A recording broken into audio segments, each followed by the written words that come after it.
Today we have headed east, deep into the Syrian desert, into what is technically a military zone, and to get in here we had to get special permission from the government, very specific instructions, had to be accompanied by somebody from the army. So actually I've had a general from the Syrian army escort me here today, but after all that we have finally made it, and this is Palmyra. This is an ancient city known locally as Tadmor, was also called the Bride of the Desert and the Oasis. It was also known as in some really old Assyrian tablets they found about 2000 BC. And similar to Baalbek, this is just a really old ancient site, loads of glorious history to be chatted about. Technically this area isn't 100% safe yet, hence the accompaniment by the general, so we can't spend an awfully long time here, so time to whiz through this. First of all, we've got the Bel Temple. This may look a lot like Baalbek, the Roman built temple, but this was not in fact built by the Romans. There was admittedly some Roman influence here, but it is not actually a Roman construction. Originally these pillars would, similar to Baalbek, have surrounded the whole thing. There would have been a long portico that side, one at the back over there, and one down here. Historically, traditionally, when you came here to worship the god Bel, first of all, you would have to walk 7 laps around all these porticos, 7 laps around the whole thing, before going inside to that which was the main sanctuary. I'll explain why it's no longer there in a second. Before you go in there and offer something to the god Bel. The god Bel, by the way, is the same kind of thing as the god Baal, in case you're wondering, just different people. His name was slightly different over here. One of the unique things about this temple, this sanctuary, was that it had windows. Normally you don't have windows, normally it's closed off, it's private, but these are the original window holes. These were originally filled with alabaster, not with glass, because, well, they used to use alabaster for windows back then. And these holes that we see in the wall, they're from the bronze nails that would have been used in the construction to hold the marble in place. Obviously the bronze is no longer here, but yeah, it's peppered with them. This was built about the 1st century AD. Much of what we see here is original, at least of the stuff that is left. For example, this little entrance here is where the animals would have come in that were going to be sacrificed. They were deemed not equal to the humans. Well, they were going to be sacrificed, sacrificial animals, so they came in through a different entrance, and they would have been led in through here. And yeah, this archway and the pillars all above it are indeed original. They would have come through here. They then would have been sacrificed in here, which was the sacrificial altar, and then the blood from the animals, which was of course not drank or anything, was drained out of this, a blood canalization system. Minging. This place, by the way, is 204 metres by 204 metres.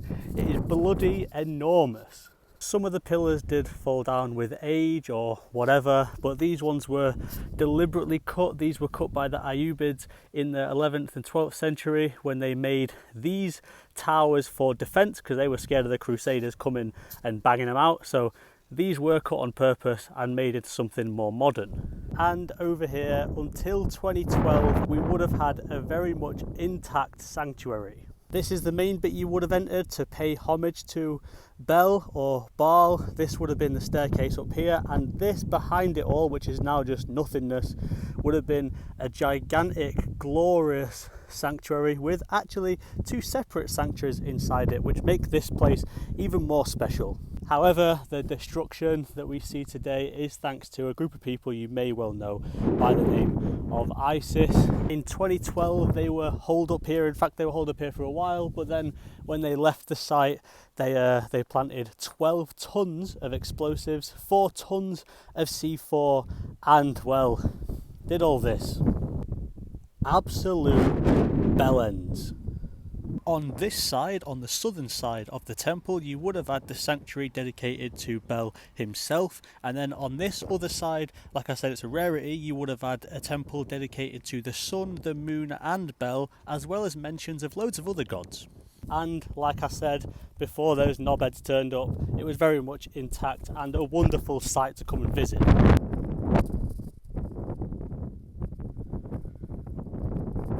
A lot of the destruction here is because of ISIS. This This, however, is what's left of the original gate. As you can imagine, with something like this, it would have been massive, but we've got, I don't know, 5 meters or so left of it today. And yeah, this would have been the main entrance before you got to there. It is that involvement of ISIS that makes this such a restricted zone nowadays. So one, I feel enormously privileged to be able to visit this place, and it is magnificent even in its current state. But two, I'm just kind of a bit annoyed. Why would you bother? Why would you be a dick and destroy all that? Anyway, regardless of that, it's still a fantastic place for a mooch around. And now onwards to the next bit.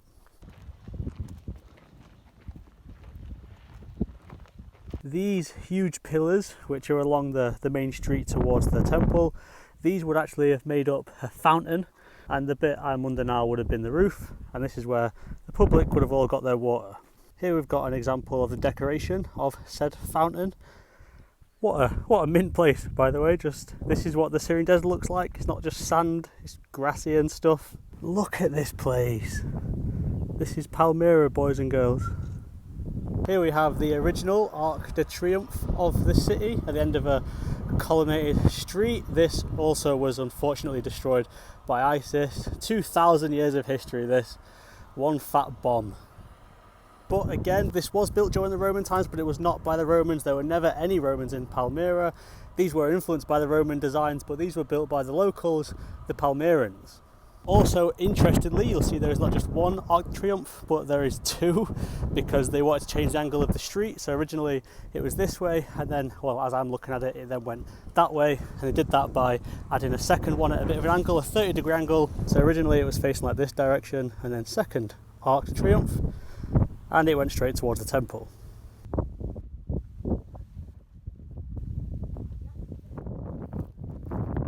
We are now entering the Nabu temple. Immediately, and strangely, as soon as you walk in the entrance, you would have been greeted by an altar. These probably usually would be inside, but as the Palmyrans did stuff their own way and not conventionally like the Romans, whatever, it was actually straight in front. And then after the altar, you go higher and higher up towards these, well, what would have been absolutely monumental pillars, as you can see. You go inside, and finally you're in the main sanctuary of the temple. This is where all the proper worshipping would have taken place, and only the highest priests would have been allowed in here. In this whole area, absolutely stunning. It's such a shame that it's so deserted at the minute. It's understandable because of the terrorism and such and the fighting that took place here, but it's a shame. It's wonderful, this. We are now on top of the theatre of Palmyra, which is not only stunning, as we can see, but it's also really unique, which I'll address in a second. But first of all, we need to talk again about ISIS. ISIS did in fact occupy Palmyra twice, and after the first time it was liberated from ISIS, there was a modern festival here. They had the Russian military orchestra on the stage, and there's also a big screen through which Putin delivered a little speech. Congratulations to the Syrian people for getting rid of ISIS in this area, but that actually only served to piss ISIS off, and they came back for a second time, occupied the city again, and it was during that second time they decided to do all of this damage.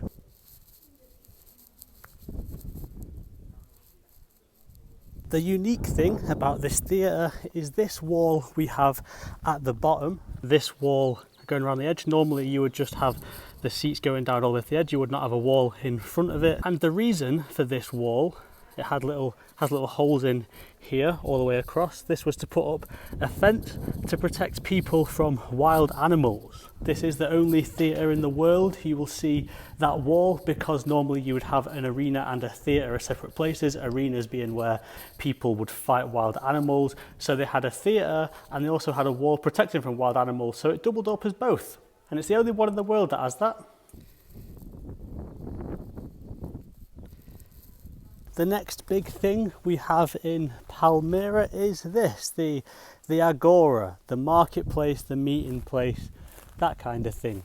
This doorway would have been the grand entrance, and these little doors would have made up small side entrances, and inside all of this columnated bit, is columnated even a word? Anyway, bit surrounded by columns, we have this big open area which would have been where the people made announcements or just came and chatted and that kind of thing. It's where they found out all their news. This is another very, very big construction that we still have lots of little pieces left, and although it may not be in perfect condition for various reasons, there's still plenty of it left to give us an idea of how big it was and to show us a bit of the identity of the Palmyran people.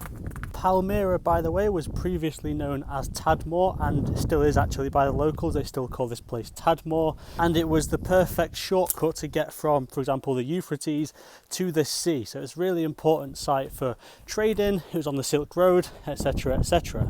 That strategic location as a through road from China to the Mediterranean to Europe, etc., did unfortunately mean that, well, it did prosper, but it ended up torn between the Romans and the Persians. However, the Romans did eventually conquer Syria, although, like I said, they never really came here.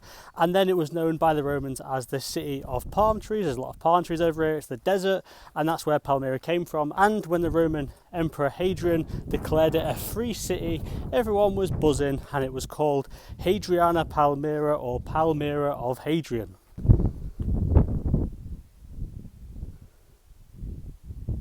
Palmyra and the people of the city did go on to be very good friends with the Romans, and in 263 AD the Romans asked the king of Palmyra at the time to help them save one of their guys that had been captured by the Persians, to get him back from the Persians. Of course, the king of Palmyra obliged. He wanted to help save the Roman emperor, so he did. He got him back, and then that king, the king of Palmyra, was renamed the King of Kings, or the Protector of the East. It was actually a really, really prestigious title to be given.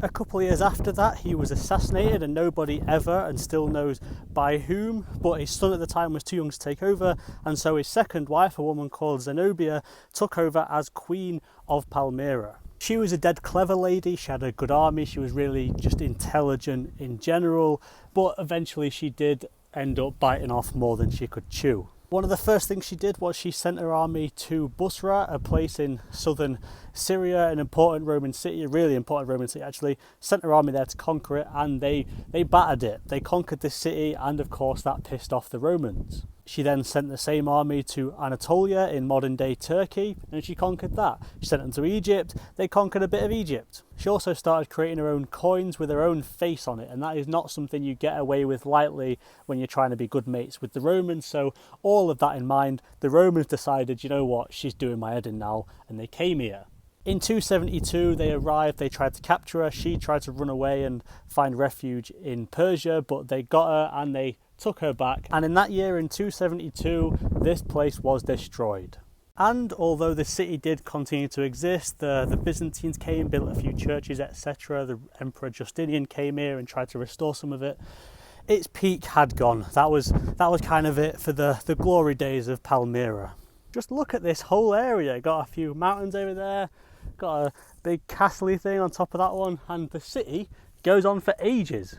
By the way, you might have noticed by now that all the columns have these little steps on them. On these there would have been a statue on every single one, not of gods but of the local people.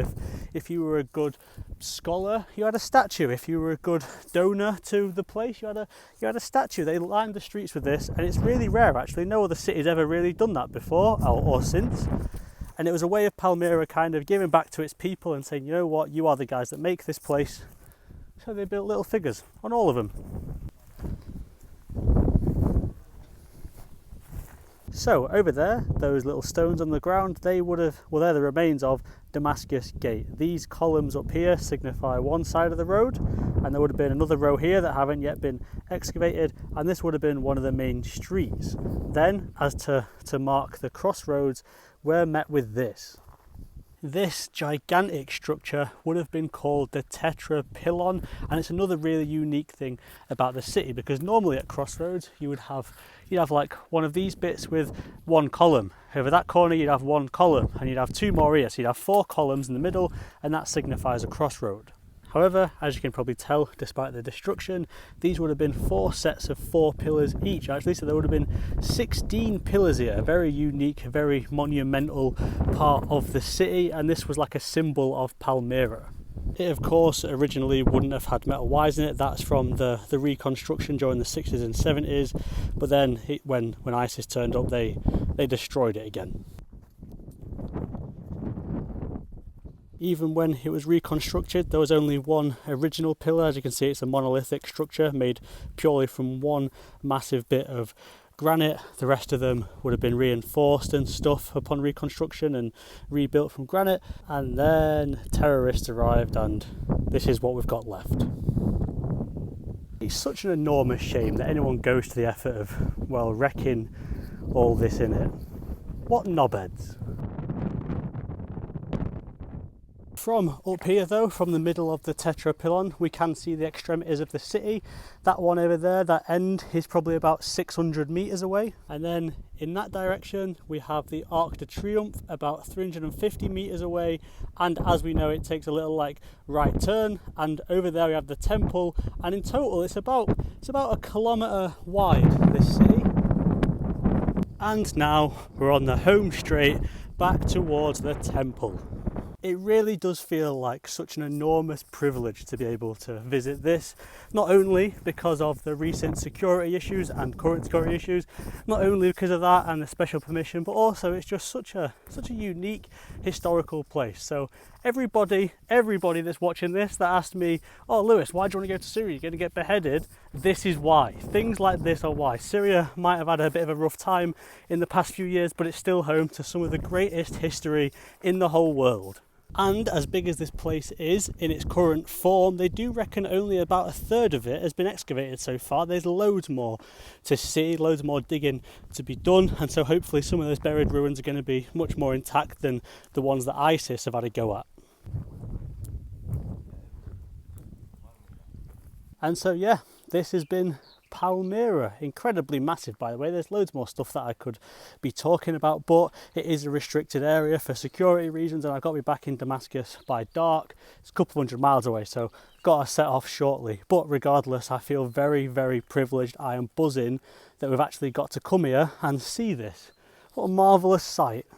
Syria's history is so incredibly important to everybody on earth, not just the Syrians, not just the tourists, to everybody. This is where there's so much unique, wonderful stuff that can teach us about our own civilization. And I'm looking forward to coming back here when the whole thing's been excavated. I'd love to see the finished product. Oh, and although I obviously can't show or tell you his name, but big up the army general that escorted me here, because it's allowed me to visit somewhere as unique and beautiful as this. What a cracking way to spend an afternoon. Hopefully you're starting to see the wonder of this country. You're starting to see why it's important and why it's not just somewhere you'd go to sound daring and look pretty hard because you've gone to that place that had some troubles recently. Brilliant place this, absolutely brilliant, this place and the country in general. Cheers boys, to the bit.